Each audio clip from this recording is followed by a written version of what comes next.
अस्सलाम वालेकुम। आज मैं आपको वो जगह दिखाना चाह रहा हूँ जो शायद आप कई बार मक्का शरीफ आ चुके हो, लेकिन वो जगह आपने शायद ना देखी हो।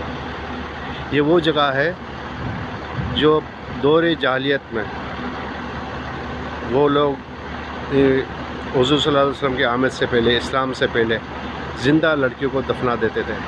वो जगह इतनी भयानक जगह है, शायद आप जब इसको खुद देखेंगे तो खौफ आएगा आपको।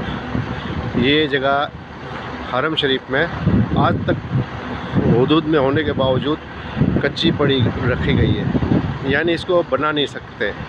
जब भी इसको बनाने के लिए खड्डा खोदा गया है या खोदा गया है तो उसके अंदर से ताज़ा खून निकला है और बच्चों के चीखने की आवाज़ें निकली हैं। ये वो जगह है 71 नंबर गेट से लेकर, ये देखिए ये जगह ये रही। पूरा हरम शरीफ जहाँ तक नज़र आता है वसी है, टाइलों से और फर्श से बना हुआ है, लेकिन ये वो जगह है इतना बड़ा टुकड़ा जो आज तक ये लोग बना नहीं सके हैं। जब भी मक्का शरीफ आना हो इसकी ज़रा ज़ियारत ज़रूर कीजिए। ये अल्लाह की खुली निशानियों में से एक निशानी है जो ये आज तक ये लोग इतने कुछ मसाइल होने के बावजूद इस जगह को अपनी हुदूद में, हरम शरीफ की हुदूद में ले नहीं सके हैं।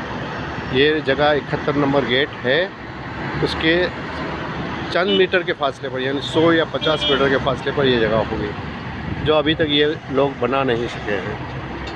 अल्लाह हाफ़िज़।